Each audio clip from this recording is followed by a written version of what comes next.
Hello and welcome to Middle of the Pack. This is our debut episode. I'm Fax, Pip. and this show is going to be just two guys talking a lot of shit about a lot of sports, whether it could be football, basketball, maybe one day baseball. But regardless, today's topic is going to be focused solely on the NFL draft. As everyone knows, it just concluded last night, so we're going to be giving you our analysis of each team's first round picks and then just kind of giving them an overall grade. So without further ado, let's not waste any time and just hop into it. I guess without further ado, we started with Chicago. Chicago, we all knew what was happening. Easy number one. Easy number one. Caleb Williams, we saw that one coming by 2 miles. Exactly. 2 miles for 2 years. I mean, Right. he came out. He looked happy to be there. I think that as far as I see, everyone who tried to bury him was very unsuccessful. I don't think that the Bears front office gave a fuck if he was zesty, if he was mean, if he was a fucking dick. It wouldn't have mattered. Didn't matter. If he's even half as good as he's painted out to be right now, it's going to be good for the Bears, especially with the offseason they've had. They have built him a dream scenario to walk into. Essentially, and I mean, every Bears fan that I've seen talking about it has already got their fourth Super Bowl ticket ordered because they think he's going to be breaking records. So this might be the first Bear to pass for over 30 touchdowns and over 4,000 yards, which is still fucking insane that no Bears quarterback Never happened. No. Ever. You've never had one dude who could just throw the ball well enough, especially nowadays. No, yeah, it's crazy that they can't even get it done in today's football when all there is offense pretty much. Still couldn't do it, but we'll see. Yeah, they literally change the rules for you. They make the defense not be able to touch you purely for the fact so that you can score touchdowns and so that Roger could have to put more money in his pocket and you still can't do it. Because offense brings views. That's right. That is fucking right. And then, right after that, later down the line for pick number 9, they took Rome. Rome from Washington. They did. Caleb Williams walks into a situation with 3 arguably wide receiver ones. Yep. Oh, yeah. I mean, DJ Moore and Rome. Insane. Easy. And adding Cole Kmet last year started blossoming into a star tight end. Yeah. Mm-hmm. And go ahead and add DeAndre Swift too. Why not? Yeah, exactly. I mean, your running game is good because you're not relying purely on Tariq Cohen or whatever running back that gives you one good game. They're all led running back as Justin Fields. Yeah, literally. And I mean, hey, on to greener pastures for that feller. All right. He gets to go see what he can do with Arthur Smith as his OC, which as an OC, great. Yeah. As an OC, great. Head coach? Head coach? Absolutely not. No, absolutely garbage. Like, wanted to destroy that team for himself. He did. And worked his way right out.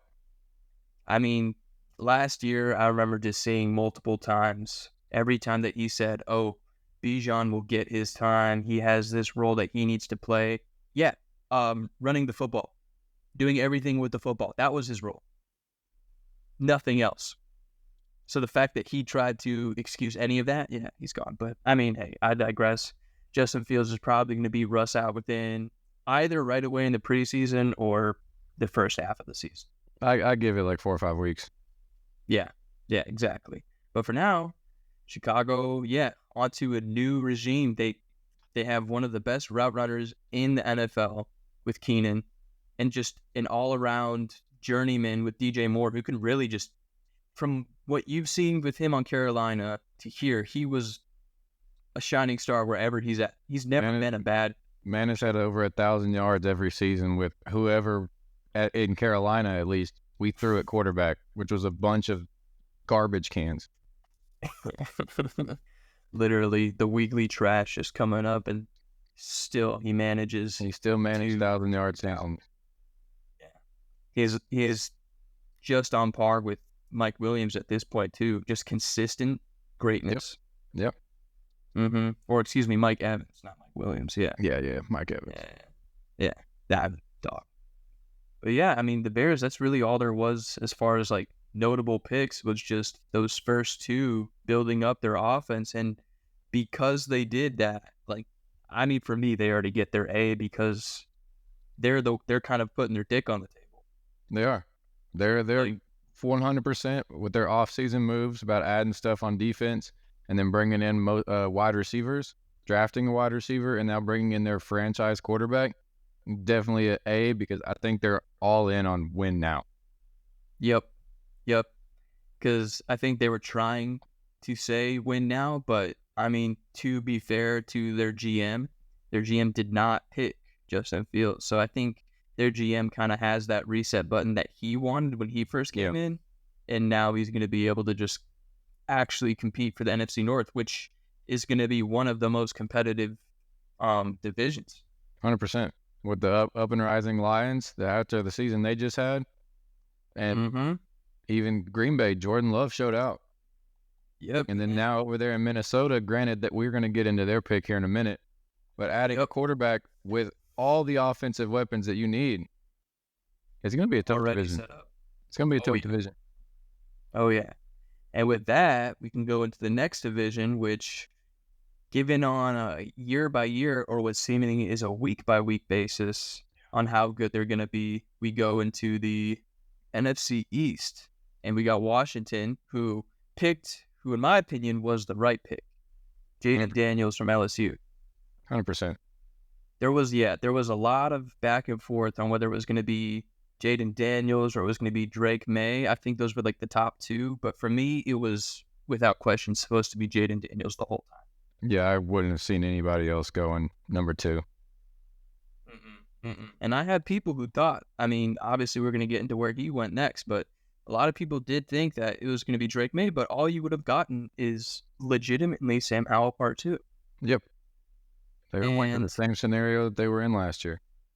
Exactly. And with who you have in each position, I don't think they could have made Drake May successful there. I mean, maybe because Washington truly, like, this draft for them was exactly what they needed as well. It's kind of like the first picks, the people who had the first few picks this year are actually drafting how they should have been. Right. Like, they're drafting well. Like, Washington looks real good. Because during this offseason, they already got Eckler. So they have two reliable running backs. Jahan Dotson showed out last year. And they have Terry McLaurin. And with the offseason signing of Zach Ertz, another offense that's already built that just needed that one last key piece at quarterback, and they went out and they got there. Exactly. And I mean, with their picks, they got a DT, they got a corner, they got another tight end who's probably going to help them rebuild, and then they got the McCaffrey brother in round 3 too, Luke McCaffrey, with another wide receiver. So, they did. And honestly, I don't think Jaden Daniels could have a better mentor than Marcus Mariota. No, underrated for sure. Marcus Mariota, in his first few years in Tennessee, it just kind of like ended. It wasn't because of really that poor performance. It just kind of stopped. And then he went to Las Vegas, and then he just went to Philly, and then now he's here. He just kind of got a bad hand. They're the same type of, they're mobile quarterbacks, they're scrambling quarterbacks, both that are very capable of throwing the ball and using their legs. Both Heisman winners. He couldn't have asked for a better mentor in his first year in the league. No, absolutely not. He really got, and honestly too, with the addition of Dan Quinn, there was some hesitation, but honestly, I think Dan Quinn's gonna get this team into shape, because when he was with Atlanta, they were winning football games. I mean, shit, other than that 28-3, they were a good football team for quite a number of years. Yeah, they were the team to beat in the NFC South for a little bit. Mm-hmm. So they did good. I give them an A as well. I think there's going to be a lot of A's, just in the sense of the GMs or whatever front office for each of these teams are actually trying to rebuild their teams. And they're not just throwing a dart at a map. They actually seem to be thinking about what's going to help their teammates, their scheme, the direction that they're trying to go, who's going to flow with their coaching staff. It's like it's almost, I don't know, like foreign, because we don't see this often where there's a draft where everything just kind of feels right. There's a realistic chance in that division that Washington could sneak into a wild card spot. Oh yeah, absolutely. Because I mean, we're gonna get into Philly too, because they drafted really well. But with Philly, I mean Dallas, and then we'll get into the Giants and how I feel about them, because I have a lot, and I always have, for how I feel like their choices are. But don't worry, they're coming up. They're coming up. Yep. And I definitely see Washington just, like you said, sneaking into a wild card, maybe even competing for the division, depending on how Jaden Daniels starts, because he is an amazing learner. His progression from the beginning of his time to the end of his time at LSU was night and day. Not the same quarterback as when he first came into college at Arizona State. Nope, not at all. Completely different guy. Hard to not get absolutely cracked every time he runs the ball. Dangerous. Oh yeah, and I mean, there's only one way to find that out. Anthony Richardson learned that lesson for us. He did. Quick. He did. All right, and then next we got pick number 3. There was really no one else to get here. The Patriots take Drake May, and that was really just kind of like the last of the 3. You know, it was they took what was left for him. Yeah, you could have gone somewhere else. You could have maybe tried Penix or Nix, but I think just with what the Patriots need and how they were trying to rebuild, they just needed a complete fresh start, and they're just like, give us a big guy who throws far. Yep. Because with Mac Jones, that experiment failed. I mean, Bill Belichick's gone. Old Mr. Gerard Mayo, former linebacker, he's taking the helm now. Well, he's kind of taking the helm, because, I mean, if you ask me, it's Robert Kraft pulling the strings. And Robert Kraft does everything there, and people just stand in the roles. Yep. And that's why he tried to bury Belichick, because Belichick was the Jimmy Johnson to his Jerry Jones. Yep. Where he was like, here's all your Super Bowls, but also let me do whatever I want. And then the owner was like, but I'm a rich, egotistical asshole. I need the credit. So it's been a interesting offseason for the Patriots, because, this is going to be the first time where we see kind of like, what's the actual future of this team? We saw the ending of the fairy tale that was the dominance of the New England Patriots. Right. But now we gotta get to see, like, okay, but now what do you do without any of them? Because now you don't have Belichick or Brady. So you gotta build yourself now. Exactly. And I mean, other than that, I don't really feel like they really made too much of an impact. I mean, from what I've seen, what is it? They needed their quarterback, and then they got Polk from Washington, so that's a pretty good receiver to have. And then it looks like they were just building their offense. Yeah, building their offense. Oh, and let's not forget who they picked up in round 6. The cannon himself, Joe Milton. Joe Milton. I've seen a lot of rumors recently about him possibly playing tight end. Yeah, I saw that too. And from what I saw, based on what he said to news outlets, is he is not about that. No, I wouldn't want to do that either if I could standing throw 80 yards. Yeah, exactly. Like, regardless of how big somebody is, I'll never understand the people who try to take somebody who's really good in their position and might need some tweaking. Because, Joe Milton he's not Drake May, he's not Caleb Williams, but no, that dude throws the football probably out of the stadium if he so felt like it. Yeah. It's just like, when you have somebody like that, you don't try to move them to catching the football. Like, that's not his strength. I get it. He's a big dude. He's fast. But it's just, don't waste that talent. I feel like the only time that worked out, really, as far as like position changes, was Julian Edelman. Yeah. And for a couple seasons, Terrell Pryor. For a few. Yeah, but then no one knows where he is. He faded into oblivion. Like, I don't think he exists anymore. He's just off not being a celebrity anymore. Yeah. So that's done. But Because we already saw it just with another Ohio State quarterback that transitioned, Braxton Miller. that's right. He made the transition to wide receiver, was a pretty solid wide receiver, not in the NFL. Nope. Nope. Nope. Yeah. Once that, I don't know, because I feel like you have to learn a completely different style of working out, a different style of mechanics, and Yeah, you go your entire life, presumably these people that are the greatest of their position of any normal group of human beings, you train this way your entire life. The time that once you make it to the pros is not the time to change what you've been doing for 20 plus years. no, no, absolutely not. Especially when you also haven't been having to sprint against a dude who's on your ass the entire time or just getting leveled every single play rather than some plays. Like a quarterback can take a sack every once in a while, but if every time you touch the ball you're getting lit up, you kind of need to get used to that. 100%.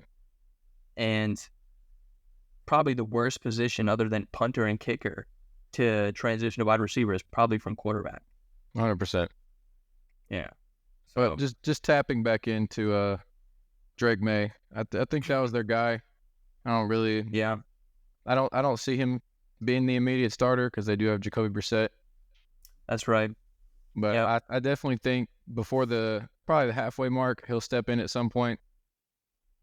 But Yeah, they're I think definitely a so guy too. that I could definitely see having to get some learn up before he gets just given the starting spot. I don't think they'll just give it to him like the first two Yeah. will.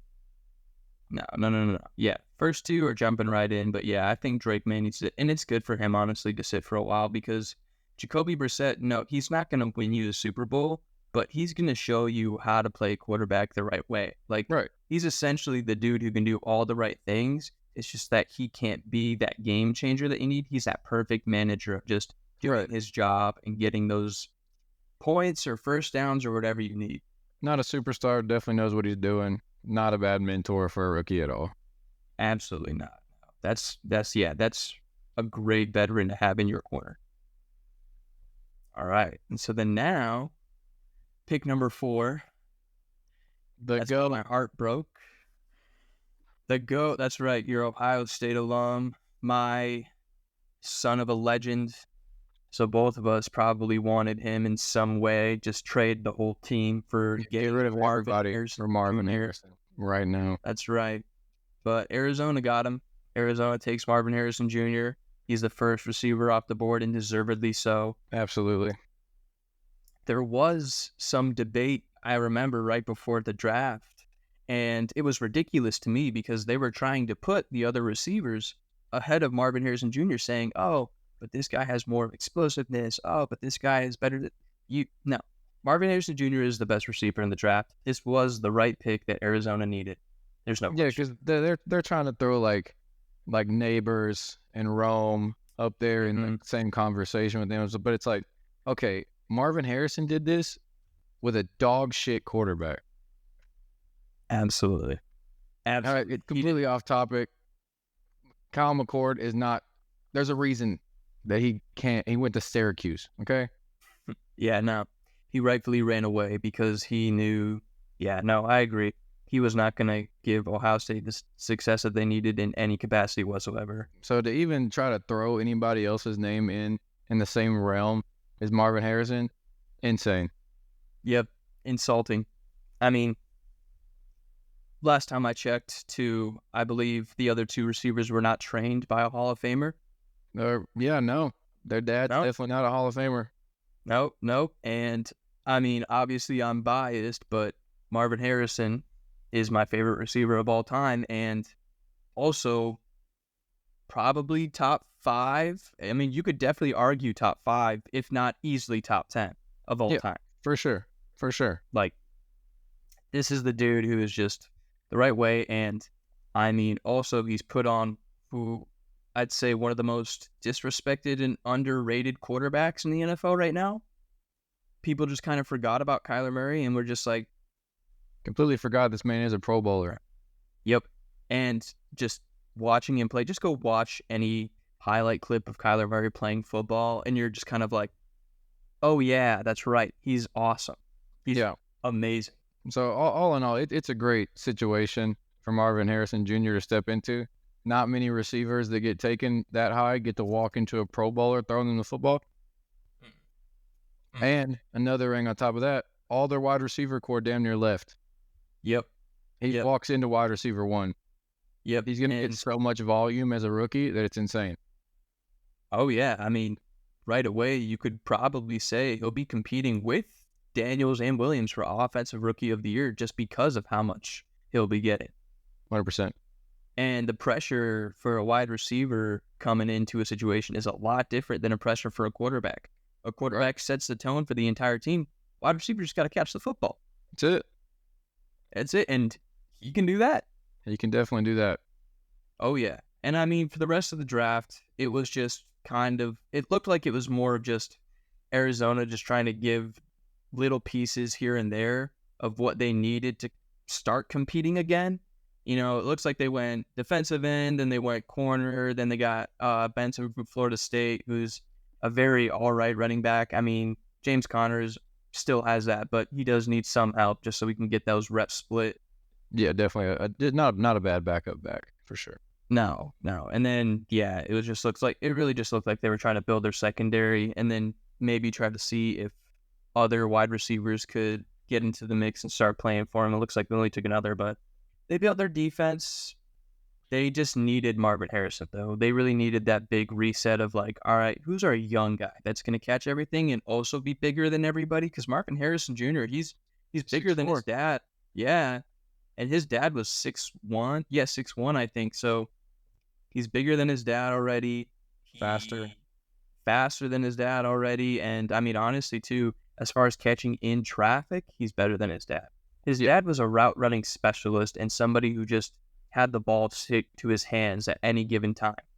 Marvin Harrison Jr., though, is just that dude who is going to make cornerbacks look like third graders and just take the ball from them. Kind of like that DeAndre Hopkins-esque type of dude where Kyler and DeAndre, that one year where they were just in motion, I feel like Marvin and him can get there real quick. 100%. Because he's a jump ball guy. His routes are crispy, and he's also the same kind of guy that if he gets any space, you're not catching him. No, absolutely not. But yeah, overall, I mean, I'll give them, they get B minus, C plus. You know, they got their one guy that they needed. They're very top heavy for their draft for sure. Oh, yeah, absolutely.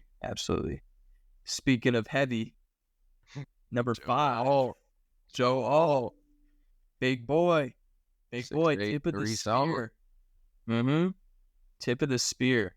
So we got Joe Alt going to the Chargers with their new head coach, your enemy. But, I mean, honestly, a really good coach in Jim Harbaugh. Like, yeah. It's going to be hard to not succeed if you're the Chargers right now just because of how fiery your coach is going to be. Like, yeah, even in the wide receivers, they'd be set. Oh, yeah. I mean, that's really what they got to go next is just get some wide receivers. They did in the second round. They picked up McConkey from Georgia. But, you know, it's to be seen. And then they got Jerry Rice's kid in round 7 with Brendan. So they did. They got some young guys that could blossom as wide receiver for sure. Oh, yeah. But, I mean, for the wide receiver core, it's definitely going to be prove it, you know. They got there. They have a lot to prove. Yeah. And I mean,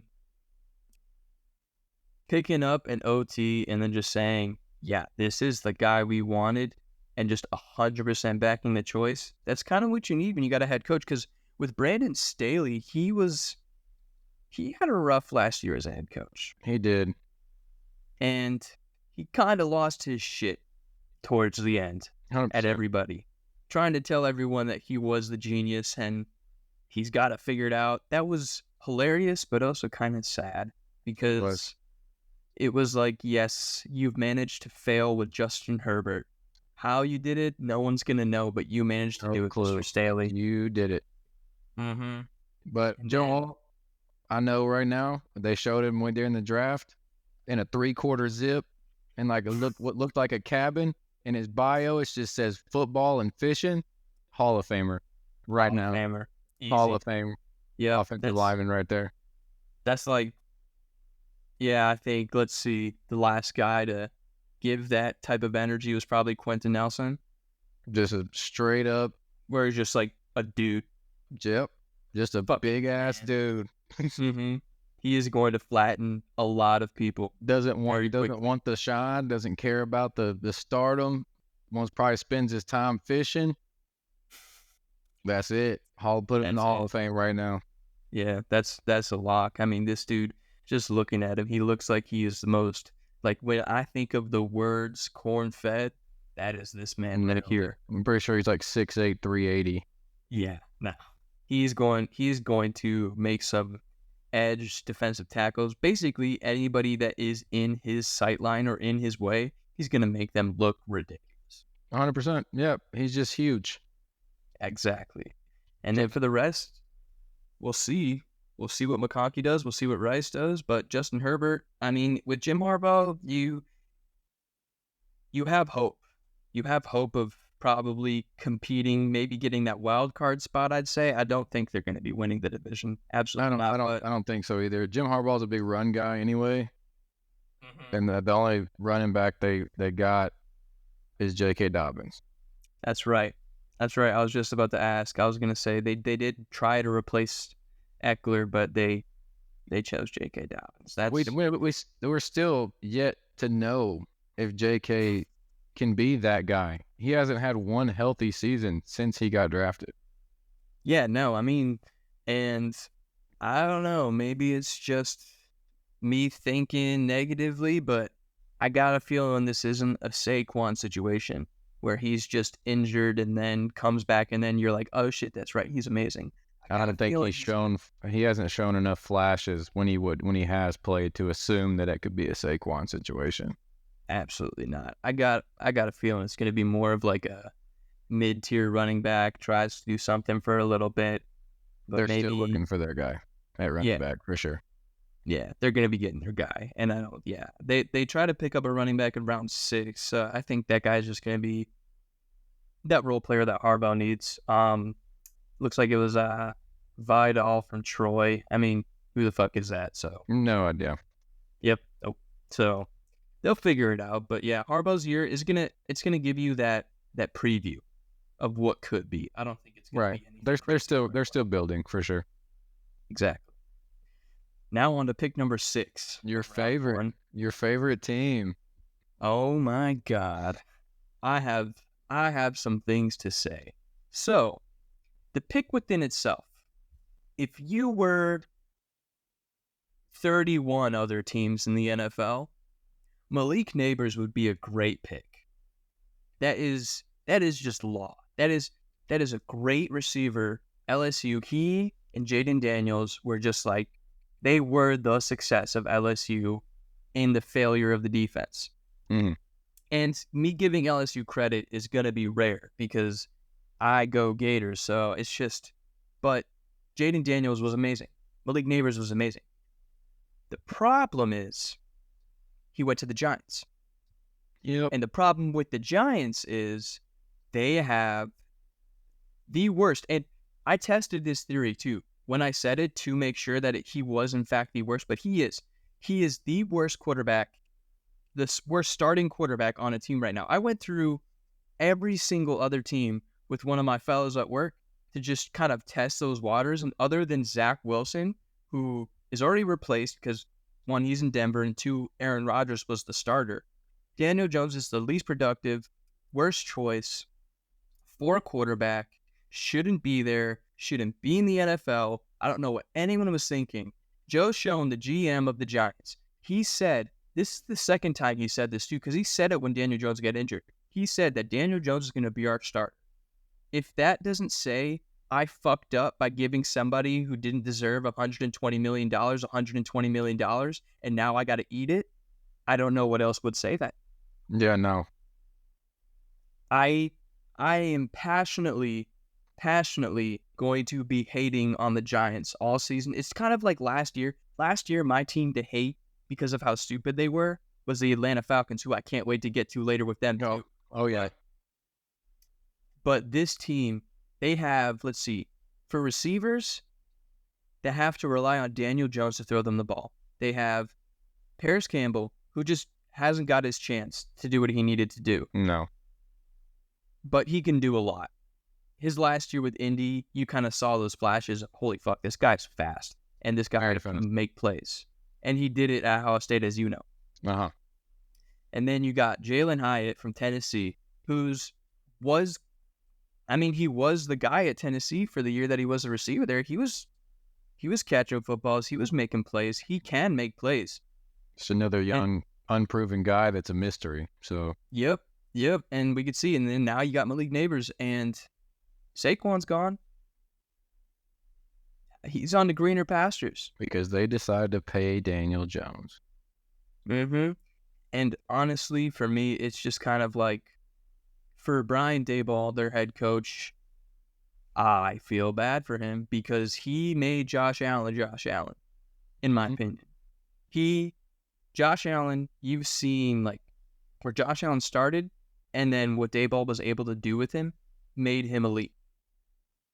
And you saw for that first year with New York, he was able to make Daniel Jones like the best he could. That was his ceiling, though. That's the problem that they don't realize, or they didn't realize when they paid the fucker $120 million. That's his ceiling. That's his peak. That's peak right there. That's it. He was done. And honestly, it just looked like he ran out of gas, too, because that's all he could give probably for the rest of his career. Mm-hmm. He is not going to do anything for New York.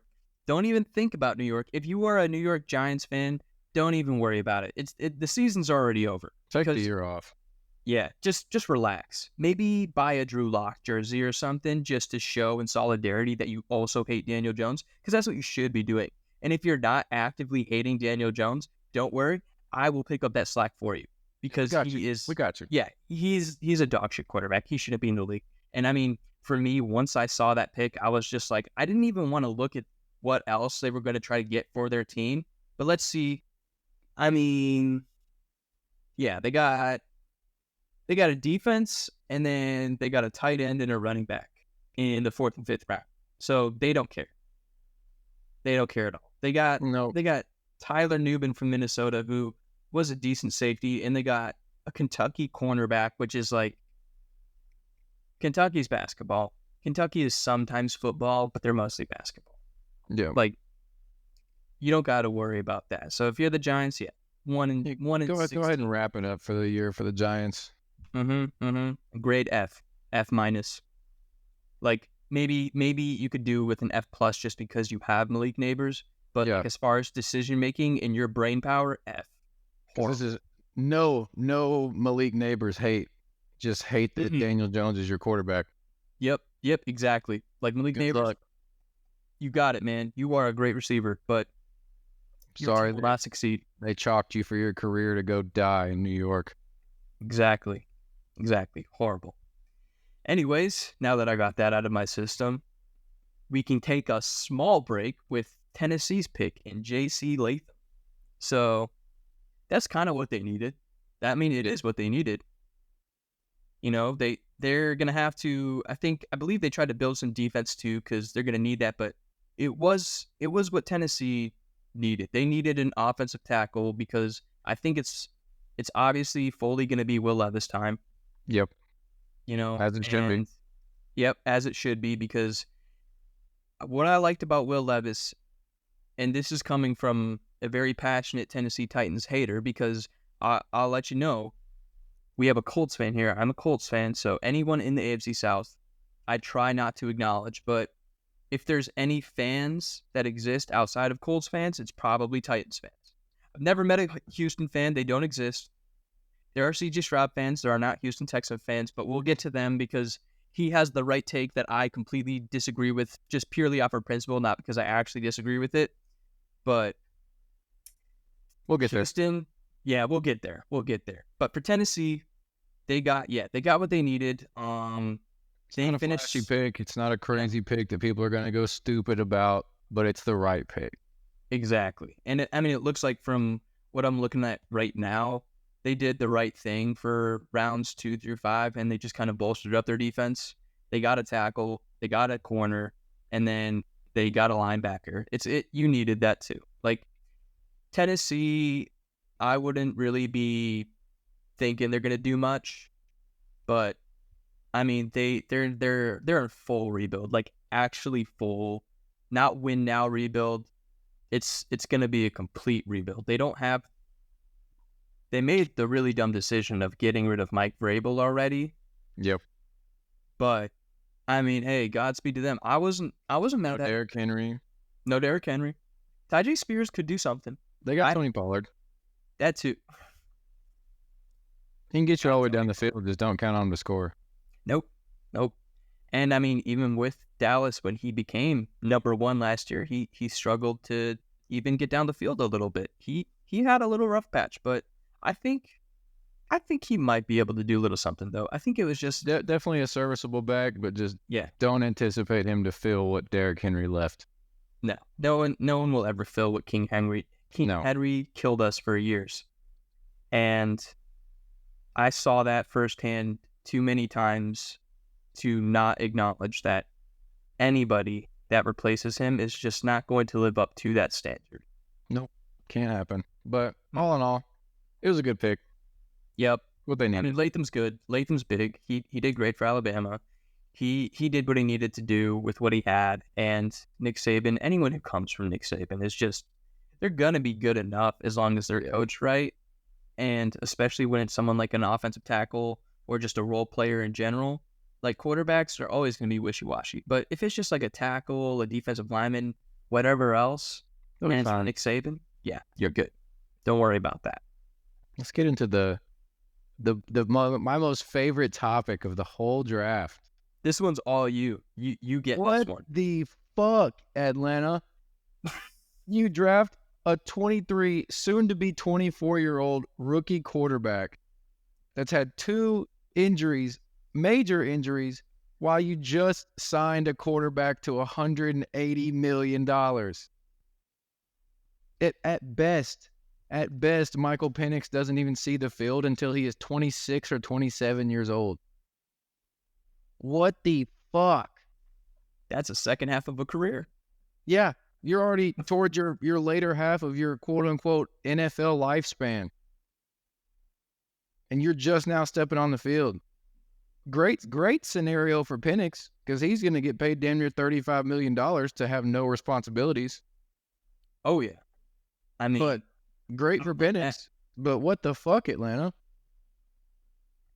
Yeah, when I saw that, at first, I'll be honest, I was like, maybe there's some method to this madness. And then just like the more I thought about it over the next 24 hours, I just realized hour by hour how stupid of a choice it was. You don't draft your next future plan with a top 10 pick. Mm-mm. And what's their excuse? There was nobody else? Spencer Rattler went in the 6th or 7th round. Yeah. You could have waited for him, and he was fine at South Carolina. I saw Spencer Rattler play in person against Georgia, and then I watched him play against my Gators, and he is good. He was the only good part of South Carolina. So, but no, you want to take Penix at number 8 before your even current quarterback that you just paid $180 million to even gets to take a snap. Great job, Atlanta. Great job. Good luck to them, because, yeah, the rest of their draft was just tackles and linebackers. Looked like at the end it looked just a little bit of, one running back who gives a fuck, and then Casey Washington from Illinois, who is just that other guy. And don't get me wrong. I love to see Atlanta do stupid shit. I'm a Panthers fan. I love it. I want them to never succeed.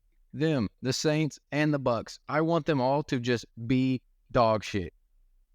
But strictly talking from a football standpoint, it made no fucking sense.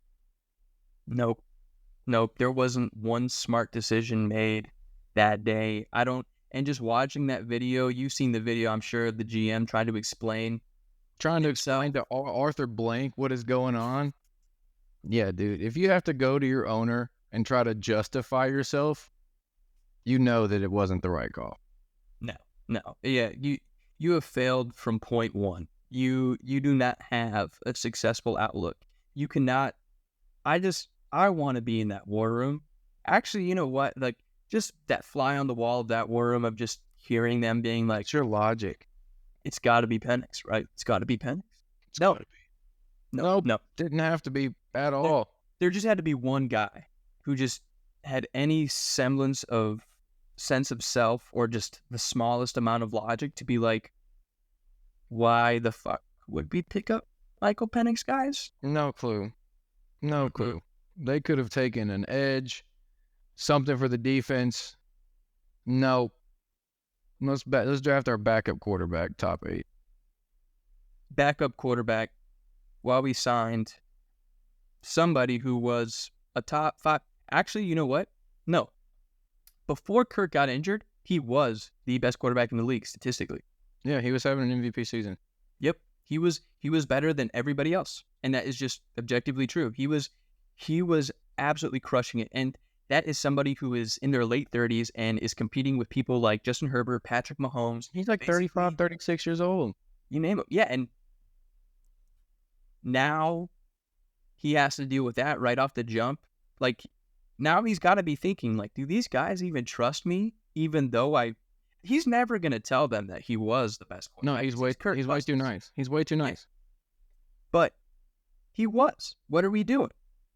It doesn't make any sense, but hey, all the power to him. We'll see how they handle it.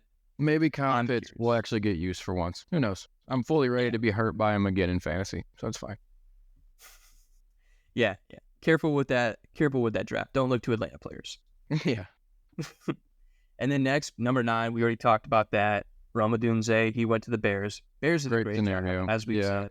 Cover the Bears. They killed that shit. Pick number 10. I mean, the Vikings picked J.J. McCarthy.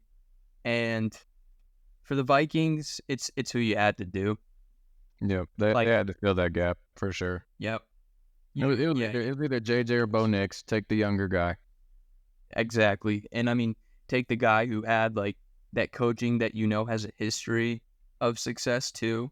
So if you have to choose between Bo Nix, who was in college when Herbert was, or you have to choose a guy who just won a national championship and still shows a little bit of promise, like, why not? I mean, I can't speak for how successful I think he's going to be, but getting paired with Kevin O'Connell is probably one of the better situations you could be put into as a young quarterback. Yeah, and he steps right into an offense with arguably the best receiver in the league. Yep. Jordan Addison, Aaron Jones, and T.J. Hawkinson. Yeah. It's a great scenario for a rookie quarterback to be a part of. Whether you think he's going to succeed or not, you're giving him all the keys to find out. Exactly. This is not even throwing him into the fire. This is nothing. This is literally just being like, I mean, he is set up almost, if not as well as Caleb Williams is. 100%. So now we really get to see like what he was all about. Was it Harbaugh's scheme? Was it the defense of Michigan carrying him all the way to victory, or Blake Corum? Or was JJ really able to do? Yeah, we'll see. So all in all, they took who they needed to. Exactly. And then later in round 1, 2, they traded up and they got Dallas Turner from Alabama. They had to fill that Danielle Hunter loss. Oh yeah. And they did a great job of that. I mean, they got Kyrie Jackson from Oregon too, who's actually a pretty good pick. Yeah, a 4th round pick for a cornerback of that style. That was pretty good. They need defense. That's probably their biggest weakness. But those 2 picks were great. The rest of them are all right. They get a good B+. I mean, because they played it perfectly. Yep, I'm good with it. Best they could. Oh yeah. So now we go on to pick 11, and I mean, the Jets, for me, like, great pick with the offensive tackle. They needed an offensive tackle, but they've already drafted well the past 2-3 years, and nothing's happened. Just continuously trying to build up to not lose Aaron Rodgers in the first 4 snaps of the season. Yeah, essentially that seems to be all that pick was. I mean, it was just kind of like, let's try not to kill the old man.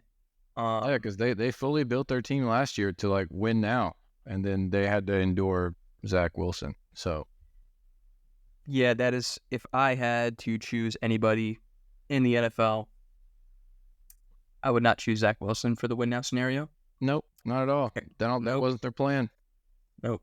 And I mean, God, would it kill you? Like, would it kill you to change the turf at your home stadium when you have a very easily Super Bowl contending quarterback coming into town? Like, the Jets, the way I see it for them is there is no offensive coordinator. Nathaniel Hackett is a puppet. He is exactly a puppet. Aaron Rodgers will tell him what to say and what to do, and I feel like he did that in Green Bay, and that's why Aaron Rodgers wanted him to come to New York, because he's like, 100%. Yeah. I'm in control now. So that has to be, because I do not dispute Aaron Rodgers' ability or his football brand. He is one of the best, like easily. And people don't like that he takes control, or people don't like his personality. We don't care. Win football games. He wins football games. Wins. Like, having back-to-back MVP seasons at that age, if he comes back fully healthy, he could do it again. Yep. And you should be, if you're a New York fan, you just reset from last year. Just literally same vibes. Bring back the same hype that you started the beginning of last season with. Exactly. It's just damn near the exact same team. Legitimately just get to snap 5 and then just ride that wave of euphoria for as long as you can. You can be scared for the first drive, and then after that, realize that you're going to be okay, and then you move on. Mm-hmm. Wait till he sits down on the sideline, though, because I mean, I feel like running off the sideline too. You could still, don't run, just walk. No, just walk. So actually, you know what? Just carry him. Yeah. They got a big offensive tackle now. Have him carry Aaron Rodgers around. Yeah. Be safe. Yeah, don't worry about that. No flags, nothing like that. Just come onto the field, get one of those motor wheelchairs or something. I don't know, golf cart, Marshawn Lynch shit. Do whatever you got to do. Jets, you're in good hands, though. You'll be okay. Oh, yeah. And there we go from the Jets. We're going to move on to number 12. Another dumpster fire. Yeah, I mean, you want to get into Bo Nix, please be my guest. Just another quarterback that is ancient for a rookie, that they just expect him to come in there and save their franchise from already an abysmal last season. You get rid of Russ, who also didn't. He was playing okay for what he had, but then you get rid of him, and then you're like, this old rookie can just come in and save us. Yeah, and I don't know if you heard Sean Payton, he was trying his damnedest to justify that pick, trying to say it was some genius move, like he tricked Minnesota into taking JJ, and that's not true. No, you're lying. I don't think anybody that wants to get their franchise quarterback wants to take a 24-year-old rookie. No, and I mean, it sucks. It sucks for these guys who are older, but it is also just the reality of the game. Yep. Like, people who take you as their franchise quarterback are going to need you to be as fresh as possible. So when you've sat there for, which is 6 years, if you're 24, yeah, that's 6 years. Yep. You're not, you have too much to sit there and tinker with. You could have already been a 4-year pro by now. Exactly. And he has the ability, like, he's not a bad quarterback. It's more of just the situation he's going to be put in, and probably the expectations that Sean Payton is going to set for him. He's not. They want this man to come save the franchise, and they don't even have the pieces for a franchise to be saved. Nope. The rest of their team is gone. They don't have anybody else, so it's just kind of like, I guess we'll see what happens. And yeah, it looks like the rest of it. I mean, they got Troy Franklin from Oregon as well, so that'll hopefully get him started. But other than that, it's gonna be really all on those two, because it's just like, you guys were there together. You're supposed to do it together, and that's all you really kind of have. Just put someone back there to hand it off to Javonte Williams, I guess. Yep. Yeah, man, dude, what a truck, dude. I love watching him run. I love watching him run. But all in all, I don't think Bo Nix is going to save their franchise like they really want him to. Expectations are way too high. Older rookie. But we'll see. Yeah. See, that's what I'd give it to. See, it's just kind of like, we'll see. Yeah. And then now, move on to pick number 13. I mean, not bad. Not good. Brock Bowers. He is the best tight end, or he was the best tight end in football. The most decorated tight end in college football history. Yep.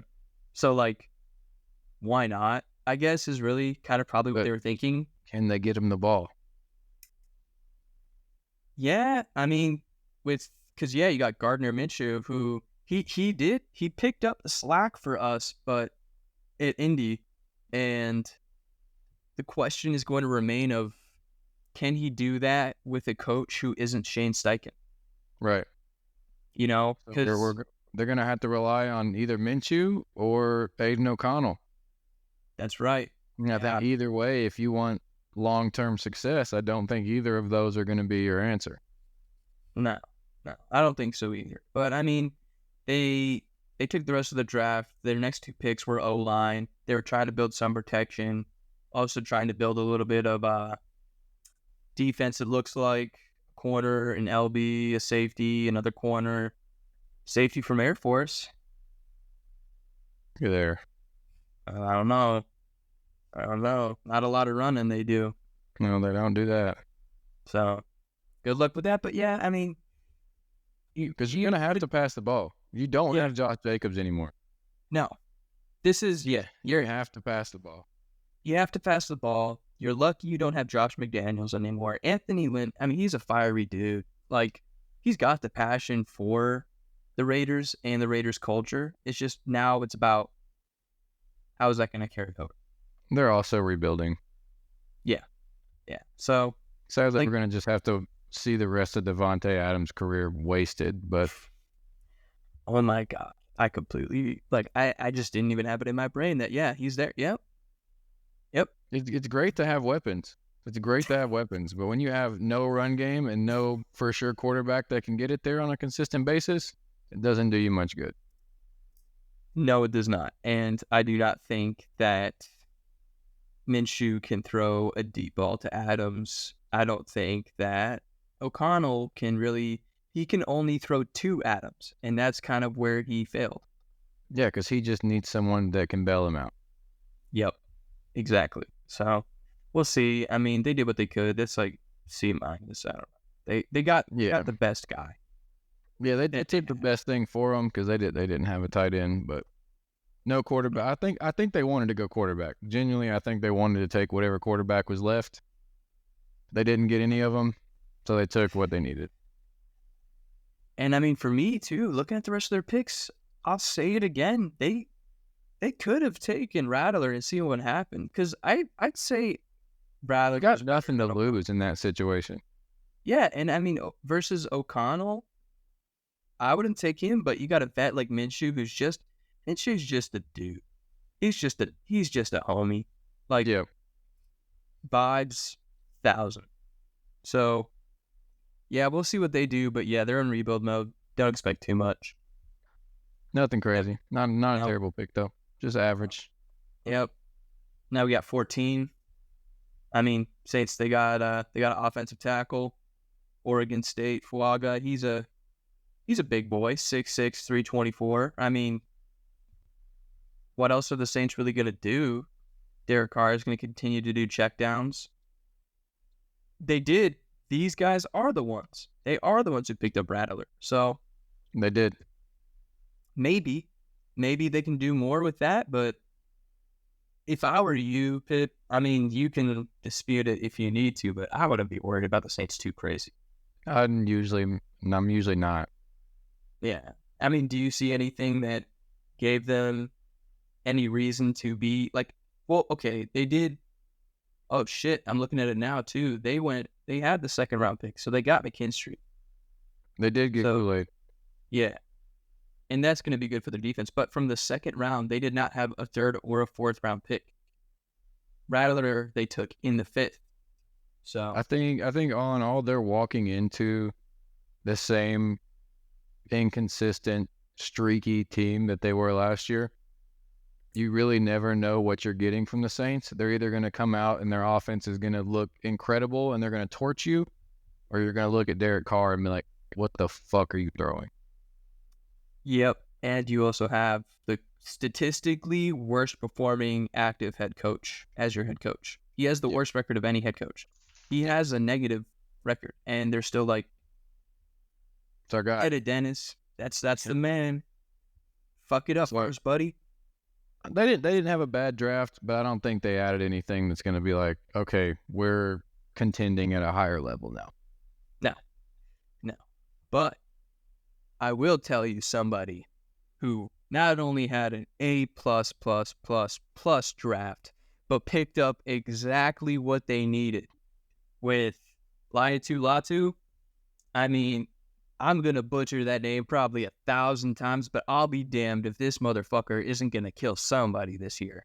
And I mean that in the pure football Lawrence Taylor sense, because Latu, when I saw our pick, because I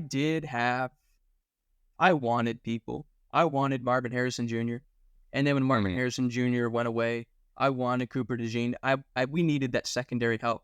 But when I looked up and kind of saw more of what Latu has done to people, and yeah, the injury history, but he said when you have someone who is medically retired and they literally just say, fuck that, I'm just going to keep killing people, you don't get better grit than that.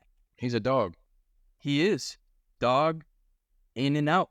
That's the guy that I am excited to see. That was a great first-round pick. He was the first defensive guy to go, too, which is crazy. But, yeah, I mean, he was one of, if not the best defensive guy. I mean, you could argue Turner, like you and I were talking about, or Verse, too. But I am very excited to see Latu. I am excited to see him off the edge with Kwity Paye. We always were trying to replace the other side of the edge year after year. You know, I think we tried, We tried Ngaku, we tried Samson Ebukam, but I feel like this is kind of our answer. He's the answer to the edge that you need. You need that explosive guy who's just going to be trying to throw somebody 6 feet under the turf. And you can't teach dog. No, absolutely you cannot. And that has been the Colts' biggest problem. As a fan, for me, the biggest problem I have seen with the Colts is you always have those couple of dogs on defense, but you need it to start at the front. Because you have Buckner and you have Stewart, and those guys are just big, mean dudes, but you need someone who's going to explode off the line and chase whoever has the ball and then try to pick them up and carry them to the other end zone. That energy is exactly what they got, I feel like, in Latu. And I cannot wait to see what this motherfucker does. Yeah, definitely nothing to be mad at, for sure. Nope. And then second round, we got Mitchell from Texas, which I'm not mad at. It's not really what we needed at all, but... It doesn't hurt nothing at all. Nope.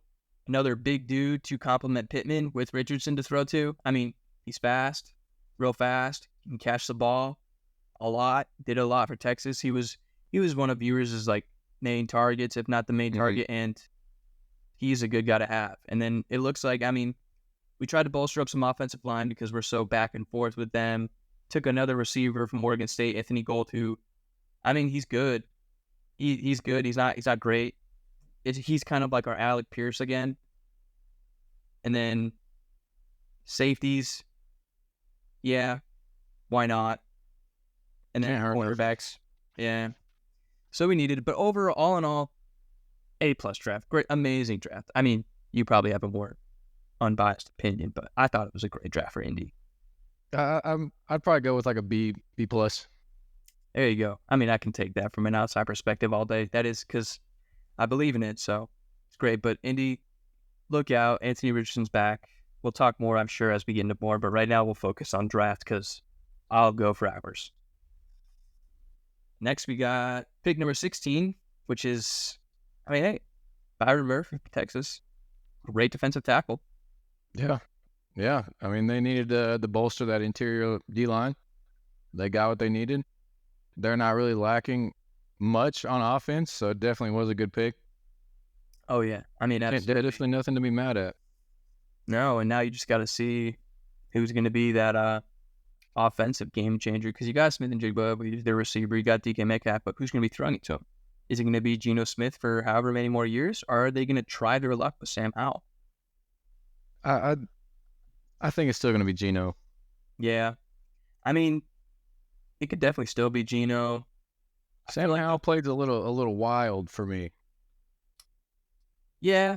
Yeah. I mean, it's hard because he played wild. He didn't really have a choice sometimes because I mean, he was running for his life. Yeah. But he also did throw a lot of interceptions for because he was throwing for a lot of yards and touchdowns, and then a fuck ton of interceptions. Exactly. So it's kind of weird because I feel like, given that analysis, they just kind of replaced Drew Lock with Drew Lock. Yeah, pretty much. Big dude, throws far, throws picks. But yeah, it was a good pick. They needed a tackle. Their secondary is great. So now, once they kind of build that linebacker room, that front line, they could be something to look out for, because they were an underdog for quite a bit during last season, where they were performing way above their expectations. But now, without Pete Carroll, we'll have to see what they can do. Yeah, we'll see. I think they're still going to be looking for their guy at quarterback, whether it be if they make a trade anywhere during the season or even possibly next year's draft, because I don't think they're sold on either quarterback that's in that room right now. Absolutely. Just a placeholder quarterback for the time being. Mm-hmm. So yeah, I mean, that gives them a good, I'd probably say C+, B-. They got exactly what they needed to get. Nothing crazy, nothing game changing, but it's what they needed. And then next we got, looks like Dallas Turner. Perfect replacement for Danielle Hunter. Yep, exactly. And we kind of already talked about him, but he did a great job. He did exactly what he needed to do. So hopefully he can just kind of keep the momentum going. Minnesota's got what they need. Yeah, they lost a great edge rusher, brought in another great edge rusher. Briefly spoke on the Vikings to begin with. The Vikings drafted incredibly well, and that doesn't change with this pick either. All right, now we move on to number 18, the Cincinnati Bengals. They take an offensive tackle, a big boy too. Yeah, they got to keep Joe Burrow safe somehow. And they're trying their damnedest. I think they got 3 offensive tackles that are now 6'8" and over 300 pounds. They need it. Joe Burrow is just dying back there.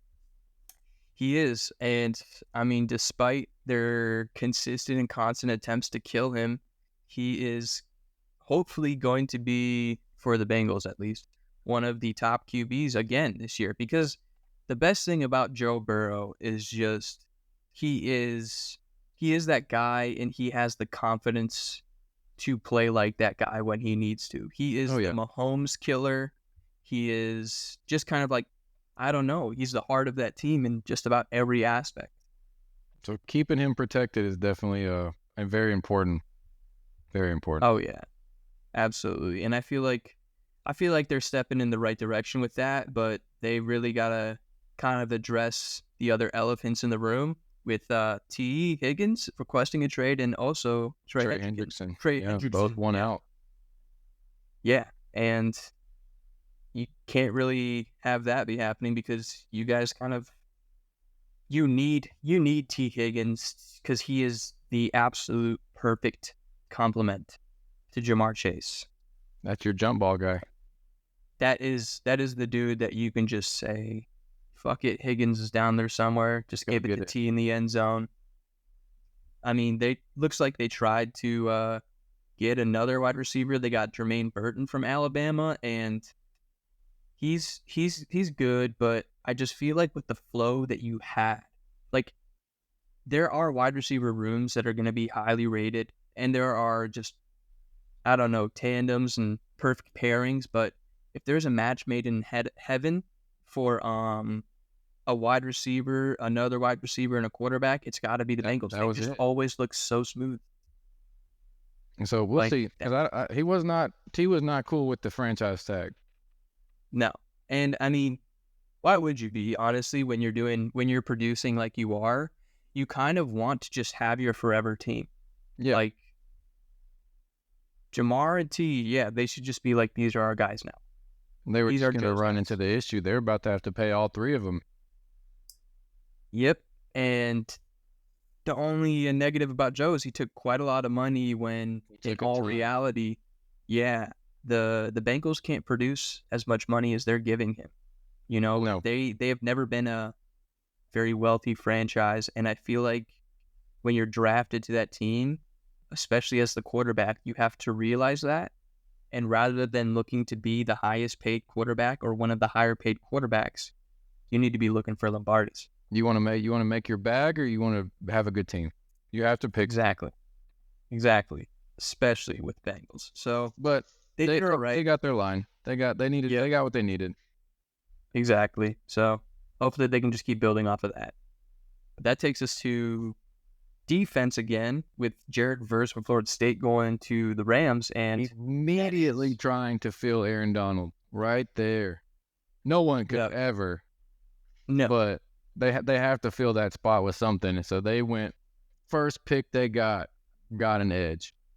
You can't be mad at it. You really can't. No, I mean that's the best option they had, and yeah, you said it best. Like, something has to at least 25% fill the hole that Aaron Donald is leaving by retiring, and that's a good edge. I mean, Jared Verse, he was a dog with Florida State, so yeah, he was very good, very good. Mm-hmm.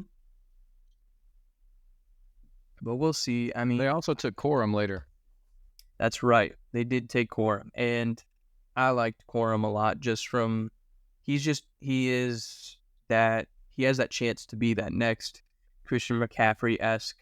He's very good just running the ball, but he's great on the run and catch. You know, catch and run. They got a really good backfield situation in Los Angeles with Kyron Williams and Blake Corum. Oh yeah, and I think that they can do some damage, especially just because you can always be safe with Sean McVay, especially when he's not trying to possibly leave anymore. Now that he's kind of committed to the team, and they had a little bit of a better situation last year than they did the year before, I think that they could be right back, picking up right where they left off last year. Oh, for sure. And it's just going to be that defensive hole that they really need to fill, because yeah, Donald's gone. So now what? I'm giving them like a B plus. Yeah, possibly could scooch into an A- territory if they pan out the way they're supposed to. But as a full overview, definitely a solid B plus. No, yeah, for sure. I would agree with that. I think they picked exactly what they needed. I mean, having that first round pick really helped them. Mm-hmm. You know, they finally got one ever since Jared Goff. So yeah, they're finally back where they can own their own picks. For once. But yeah, we'll see how they do. But I think they're looking pretty good. That brings us to the pick number 20. We got Pittsburgh taking an offensive tackle to help protect either one of their new QBs. Either one. I mean, Fatanu, he's a big dude. He's from the highest rated offensive line in college football last year. Correct. He's always, you could never really go wrong with an offensive lineman, because even if they're not a very high tier O lineman, they're still going to do their job. Exactly. And it did catch me a little bit off guard that they didn't try to fill the hole of Deontay Johnson. Yeah, but I guess they're just finally, hopefully, I might say, Pickens gets his chance and actually gets the ball. I think so. I mean, I know how ever since Pickens got chosen and you and I were watching him the preseason, I know how high you are on him, just because, yeah, he truly does have that ability to be that wide receiver one, and he's a great receiver. He's got that little bit of Antonio Brownness. He does. Minus the CTE that you need on Pittsburgh for your receiver. I hope Russell Wilson knows that Pickens will 100% play future in that locker room if you don't give him the ball. Oh my God. You know he'll do it. He will. He'll do it. He'll be talking about future. He'll be discussing futures.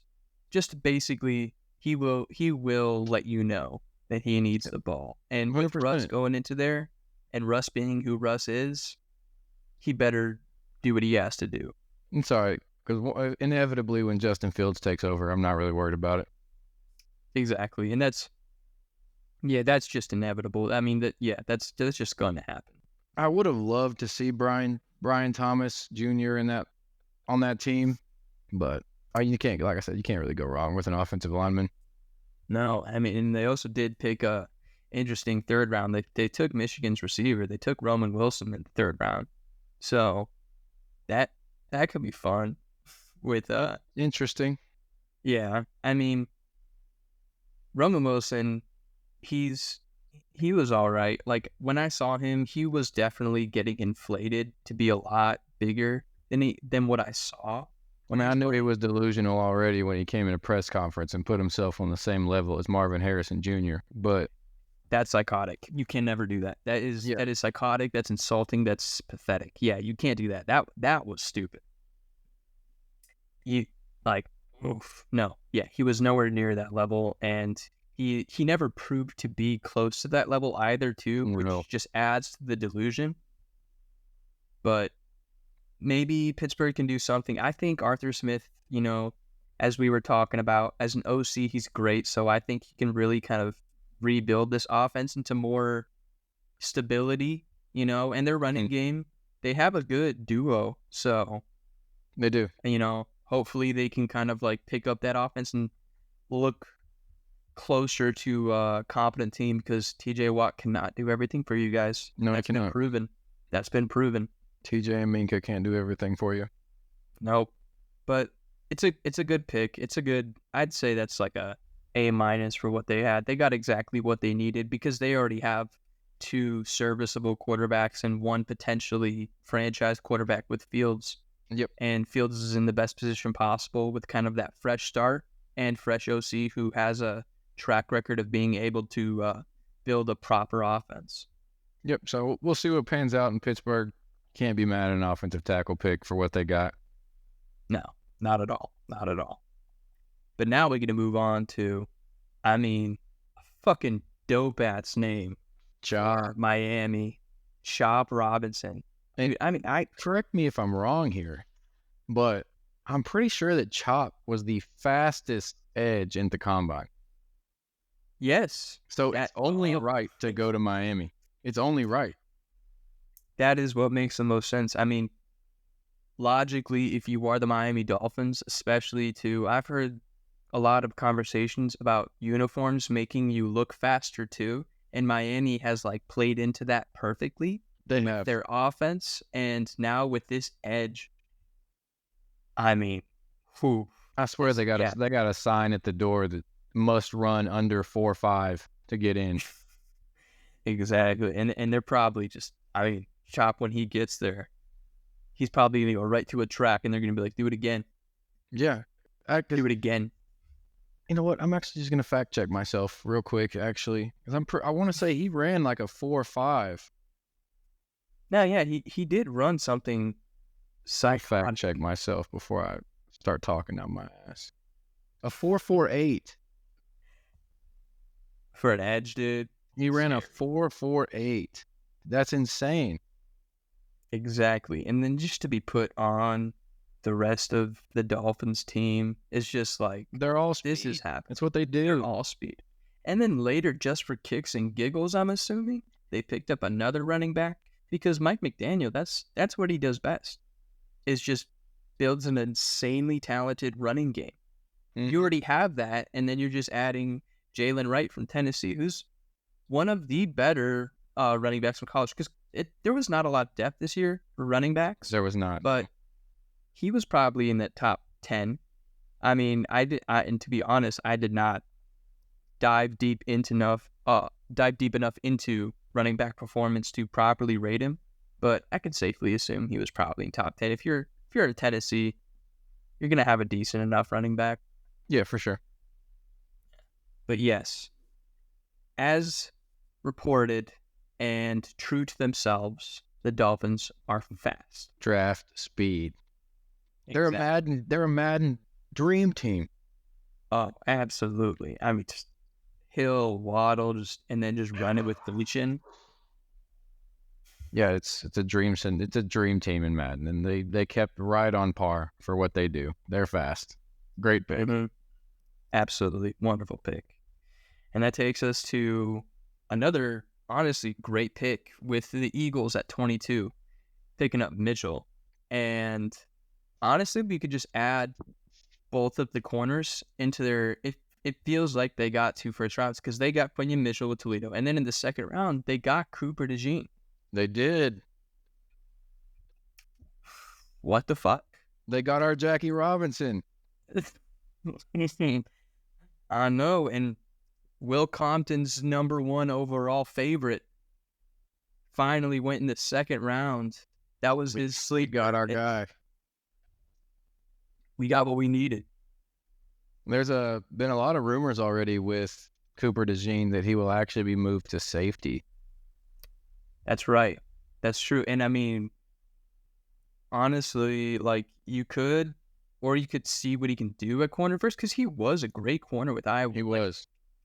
He can play corner, and I feel like whether it's his grit or it's just his skill in general, it's going to help the Eagles a lot. They did exactly what they had to do, and for me, that's why like they're one of the best drafts this year. They're an A because they just whatever they lacked in, they rebuilt immediately. Yeah, because I see both of these picks, and all I can think of is Bradbury can get the fuck out.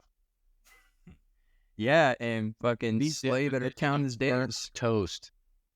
If Bradbury's on your side, you know you're going to be open. And yeah, no one proved that better than Bradbury himself. I mean, he tried to advocate for himself, but he can't do it. Yeah, continuously. If there's a big play that happens on the Eagles, probably 7 times out of 10, Bradbury's in the coverage for it. Absolutely. Yeah. And two great picks, like you said.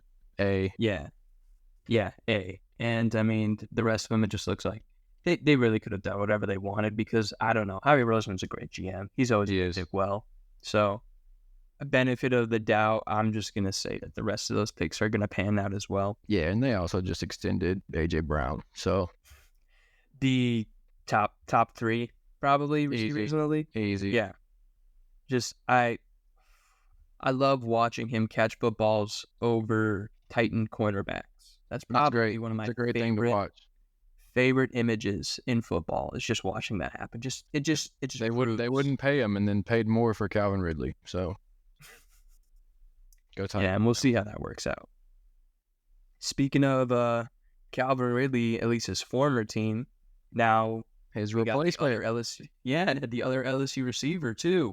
Brian Thomas Jr. goes to Jacksonville, which I mean, it's definitely not a bad pick. No, I don't really know what else Jacksonville was supposed to do here. So why not get that wide receiver help? The real main thing they lost was Calvin Ridley. Yeah, and bring in another receiver that was up there is the dynamic duo to Malik Neighbors. Yep, and a star-studded offense. Like you with falling all the way to 23, like it's not a bad pick at all. No, not at all. And I mean, he is 6'3". He's bigger than Ridley. He's fast, and he's kind of like that. Yeah, he's what you hope is an upgrade from Ridley, just in the sense of athleticism, because Lawrence needs that. And he does. This season is going to be a really, really big test as to if he is going to be able to keep them at the next level, because Lawrence has everything he needs. He doesn't need anything else. He has a great tight end. He has great receivers, maybe overpaid receivers, aka Christian Kirk, but he has good receivers. He has receivers, yeah. He has ETN, who I hate watching him play because it just makes me mad that the Jaguars have a running back like that. But man, that ETN is awesome. Yeah, it's to the point where if the Jaguars don't succeed, it's no one's fault but Lawrence's at this point. Exactly. He's got to play his game, but overall, I mean, just for kind of just doing what you had to do. That's an easy B plus. Like you just got what you need. It's not hurting anything. If anything, Nope. even if you get a slight improvement from it, then that's a win because you're not really missing much anything else. No, it's truly all on Lawrence. Like that was really the missing piece, was just his inconsistency is what kept the Jaguars back. Right. Because they choked that away. They did. They sure did. So, I mean, I was the happiest guy there, but love to see the Jaguars fail. Just the same way you say it. I mean, I only know one Jaguars fan, and I loved telling him all about it when it happened, because not even maybe less than a day earlier, he was giving me shit about the Colts getting kicked out. But just to watch that pure balance go back onto the level that it needed to be. Chef's kiss. Loved it. Chef's kiss. Exactly. But now I move on to a team who has their expectations that have been set to a high level, and they have been performing at that high expectation level. The Detroit Lions, they took Terry and Arnold from Alabama, and yeah. I mean, exactly what you need. You needed a secondary that kind of could be more consistent, because their biggest problem last year with the Lions was their inconsistent defense. Yeah. So, Terry Arnold, he's a good pick. He's going to give you exactly what you need. Yeah, can't really go wrong with that pick at corner. I mean, I might, in some standpoint, be on the more of a casual side for this one, because I didn't even know of any other Alabama corner other than Kool-Aid. Yeah, I mean, for me, like, from what I've seen with him, he was just a decent compliment to Kool-Aid. You know, like, it wasn't a big enough gap to be too noticeable. Like, the Alabama defense is always going to be very, very reliable. So Terry Arnold, it's a good pick to have. And they were first in the NFC North. Detroit was 12-5, and I feel like having that missing piece of corner, because that's who they took another one in the second round too. So I think they're really just kind of trying to make sure that this time around they have all the ducks in a row, because they're ready. And they're ready to win right now. Last year. Yep. And they'll be ready for that next step once Dan Campbell learns to kick field goals. That's all you got to do, man. One field goal. One field goal. Come on. There you go. And I feel like for the rest of these, I mean, once we get to pick 28, that's where it's going to get interesting again. But for now, like, it's going to be a lot of, like, we needed to fill this gap, so let's fill this gap type. Yeah, we can just sum 25, 26, and basically 27. It's like, yeah, they needed the gap. They got their gap. Exactly. Nothing's going to set you over the top. Nothing's going to make you worse. No, you filled a gap. They needed to replace Bakhtiari, and it looks like they're trying to do that with their offensive line.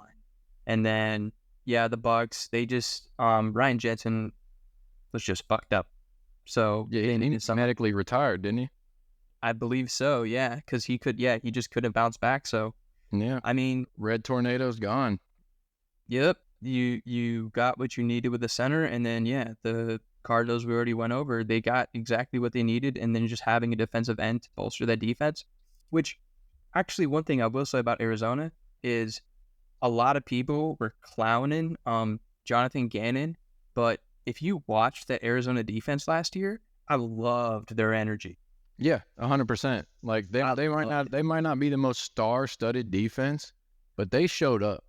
Mm-hmm. And they wanted to, like, destroy whatever offense they had on the other side of the field. So for me, like, why not take another defensive end? Yeah, just add them to the mix of what already is an extremely aggressive defense. Yeah, I like it. It's a good pick. Exactly. But now we get to the good stuff. The daddy of the Bills.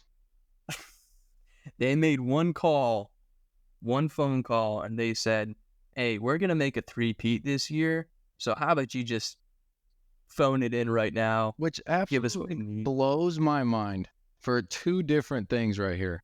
The last time they let the Chiefs trade into their first-round pick, they took fucking Patrick Mahomes. And then on the second thing, When they allowed Stephon Diggs to seek a trade, they said you can go look at any team in the league that you want to go to except Kansas City. But then you are here. They're going to call you up right now and be like, hey, can we have your pick? I want to draft possibly the next Tyreek Hill. Okay, sure, Kansas City. Even though you end my season every year, why not? Yeah. I mean, the one obstacle that you consistently year after year struggle to get Help them. past. You help them. You give them exactly what they need to. It was like if there was any talk about where Kansas City lacked over this past year, it was the receiver core. It was always the receiver core. It was Tony just not doing what he needed to. Rashee Rice was too young. It was his first year. He wasn't fully integrated into the NFL yet. But now, Rashee Rice started performing great at the end of the season. And now you add Texas's number one receiver, who is fast as fuck. 4-2-1. Don't forget, Hollywood Brown is also a Chief. That's right. So you got 4-2-1, 4-2-5, and 119 miles per hour. They're fast. Fast. You cannot get faster. I feel like, yeah, you really just hit that pinnacle of exactly what you needed. So the Buffalo Bills clearly don't care anymore. I mean, we'll talk about them, I guess, since they didn't have a first-round pick. We'll just kind of go over quickly. They did get a good receiver. They did. So they still got what they needed with Florida State. But don't help the Chiefs out in the process. Off of principle alone. Yeah. Just, I could get the best deal ever from the Kansas City Chiefs, but just knowing that they're going to take what's going to help them get another Super Bowl, I would say no, just because I have to. And it would be you got to go through them every year, and they always put you out every year. And you don't have the secondary to keep up with those guys either. Especially because they just wiped out most of their secondary. Exactly. You don't have anybody to help you, but you give them somebody that's going to fuck you more. Give them more guys to just throw bombs to because you can't keep up. Because half of your secondary, nobody even knows who they are. No. Nope. Don't have a clue. Great job, Buffalo. Good job. Great job. And then now moving on, it's kind of like Dallas. To be honest with you, I don't know what Dallas wants. Because, I don't either. They needed an offensive tackle, but, I don't know what their overall plan is. I just feel like they're auto-drafting their fantasy team. They didn't show up. They no.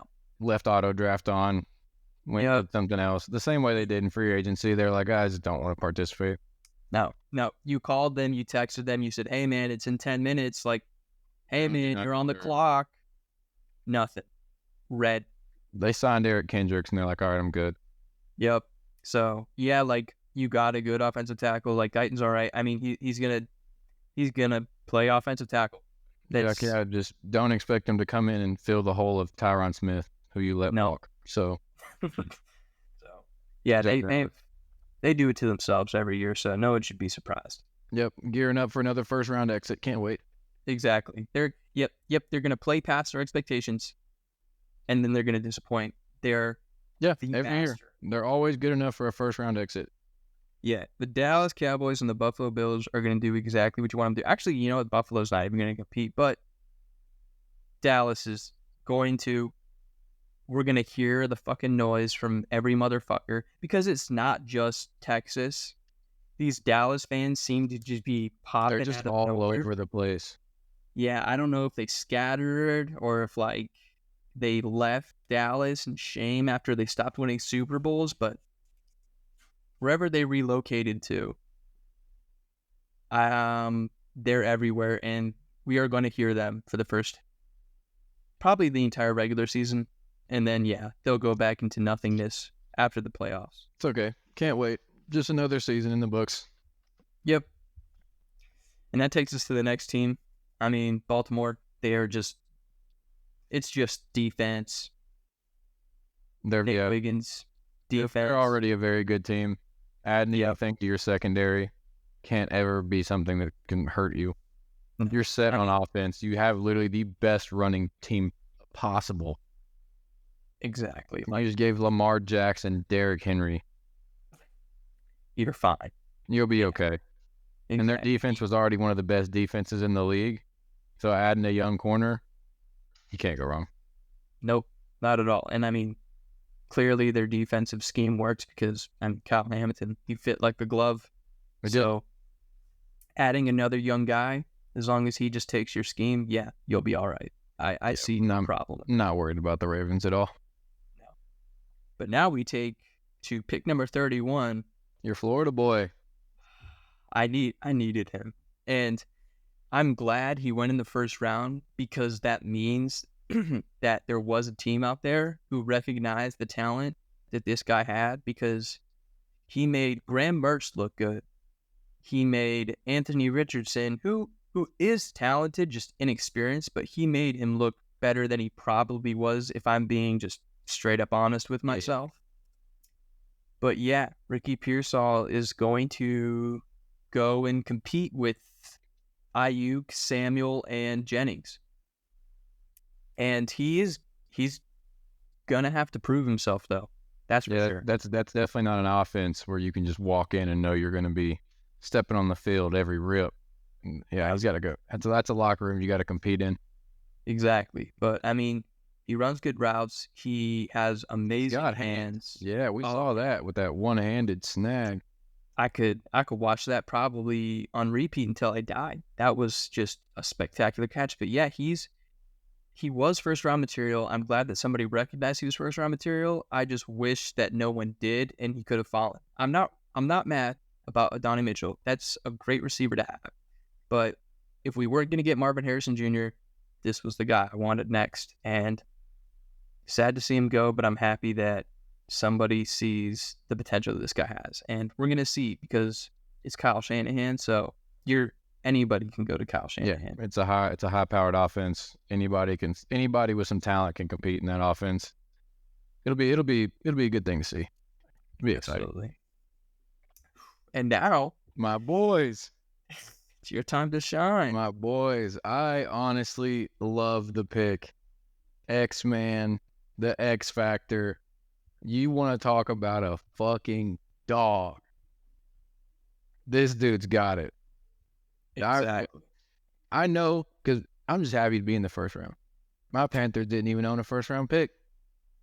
So to be able to come into the first round and draft a receiver, which was 100% a dire need. DJ Chark wasn't cutting it. Nope, neither was old man Adam Thielen. But now, no. Adding X in, we're going to have him, Deontay Johnson, Thielen, and then we still are developing Jonathan Mingo. Oh, yeah. Oh, dude, it's exciting.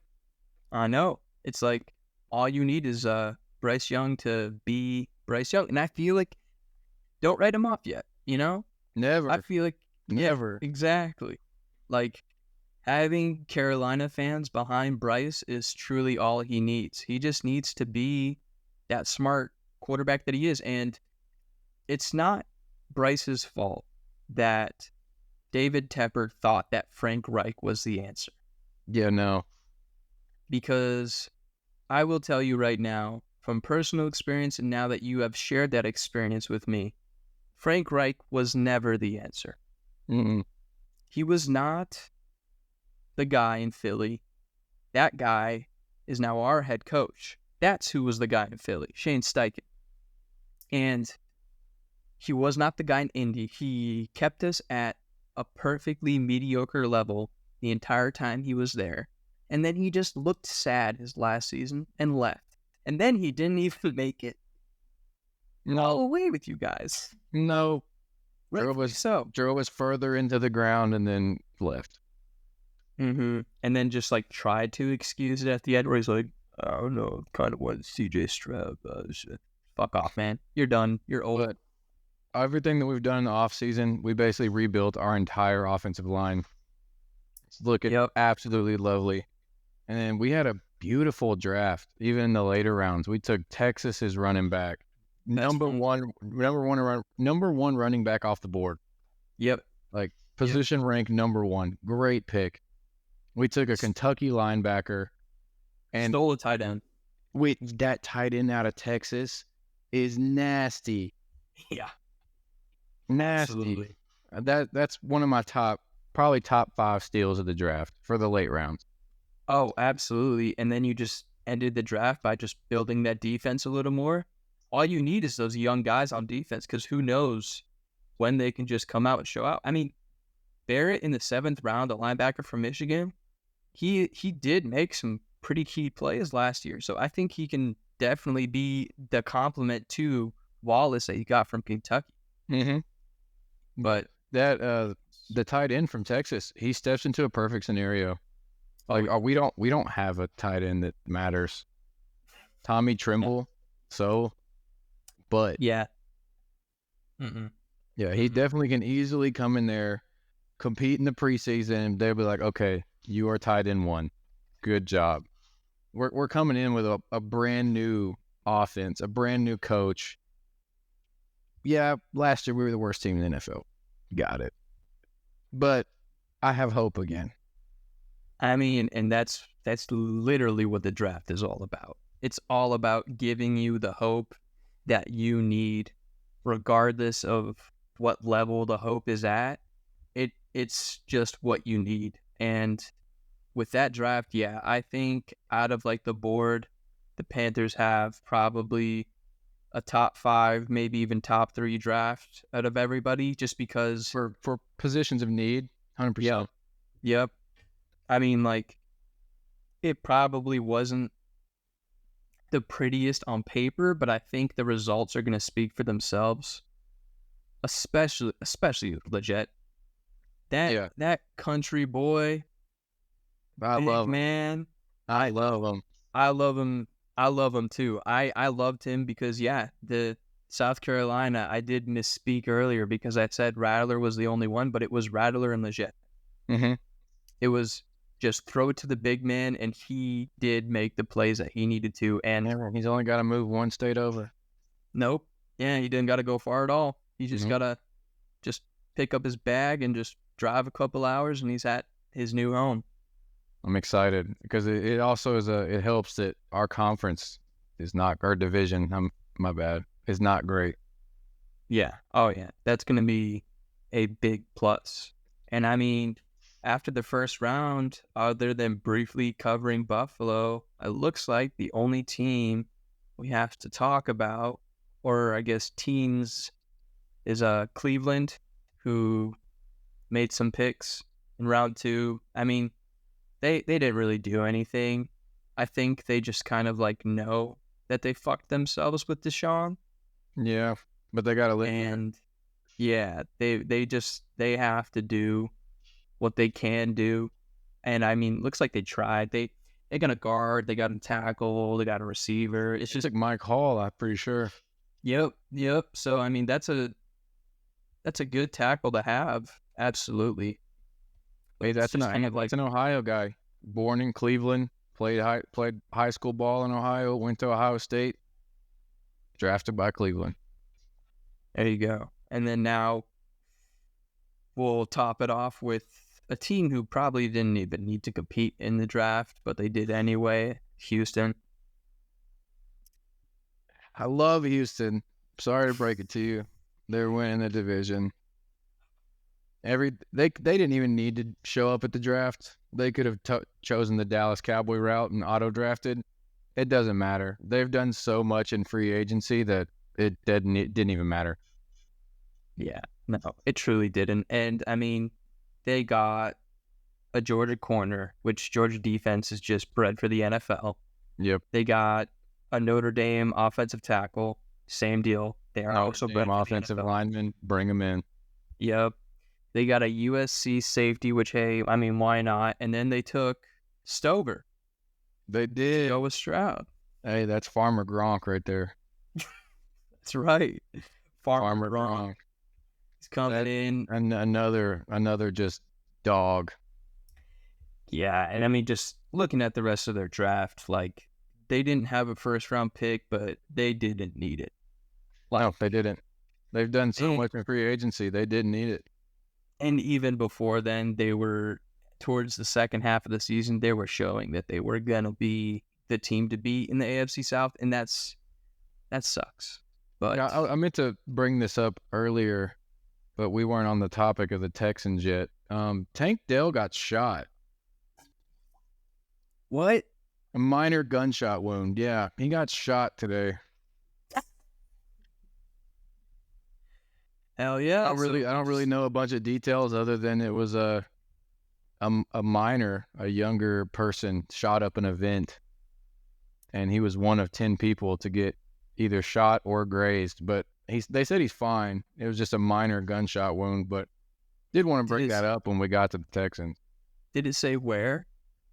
Hold on. Was it in Augusta? Because we had a mall get shot up earlier today. Let me look. Right here it is. He got shot in Sanford, Florida. Ah, okay. So that's right next. That's Orlando, basically. Yeah. Okay. Shortly after midnight of Sunday morning, he was a bystander at somebody shot up a private event. A teenage gunman wounded 10 people after a fight broke out. They said he's not seriously injured and he's already been released from the hospital and he's already on his way back to Houston. Yeah, might just want to chill in the house for the rest of the summer. But yeah, just don't go do that shit. No, don't go to Florida either. Like, yeah, no, not a good. What do you expect? No, I mean, no. Well, that's interesting. Taking the not quite the Plaxico Burress route. You know, not he shoot himself, but taking one for the team, as they say. Just go ahead and get injured for the whole season and then get shot in the off season. Fuck yeah. Getting shot, riding a jet ski. You can't do anything fun. No, you can't. In the off season. Nyheim Hines, he got released from the Bills because he got injured off that jet ski ride. He did. So just don't do anything in the off season. You're already a millionaire playing football. If you go anywhere. That's our piece of advice to NFL players if you happen to be listening. Stop doing shit in the off season. Yeah. Go train or something. Yeah. Just go to I don't know, Wisconsin. Yeah. Nothing happens there. I'm from there. I would know. It's boring. Just hang out. Go fishing. Go train and just get ready for next season or just hide in your house. Yeah. Hang out with Joe Alt. Yeah, there you go. Joe Alt about us. Joe Alt has it right. He just wants to fish and play football. That's the guy that you want to be around. That's right. Go make friends with Joe Alt and just do whatever Joe Alt does. Because I promise you, he will have no controversy for the entirety of his career. Yeah, because, I mean, even if you wanted, you'd see him and be like, never mind. I'm good. I don't want that. That's going to hurt. So I'm glad we got to close out this discussion with our piece of advice to NFL players. Me too. I mean, just in a perfect intro as to what people can expect in regards to our wisdom and what it can offer. Because I don't want to say we're the smartest, but we're definitely not the dumbest. Nope, not that. True to our name, we are right in the middle. And when it comes to advice, I feel like we see the field exactly how it needs to be played. Just hang out. Yeah, we are definitely going to provide you with uncensored, some bias, but we'll call out our own bias. Oh, yeah. We're smart enough. I'm going to tell you how I see it. Uncensored and ready. Be ready to go. Exactly. So there's the draft analysis for you guys. Expect next week we're going to get into some NBA playoffs and kind of go over what we see from that field because some shit's already gone down that we're going to want to talk about. For sure. But once it gets to that second round, that's when things are going to really start getting interesting. So stay tuned for that. For all of you who listened, whether it's 1, 2, or a million, it doesn't really matter to us. We're glad that you came in and listened to this conversation about two dudes just literally talking shit and pretending they know more than they do. But until then, I'm Fax. And I'm Pip. And we'll see y'all later. Have a good one. Peace.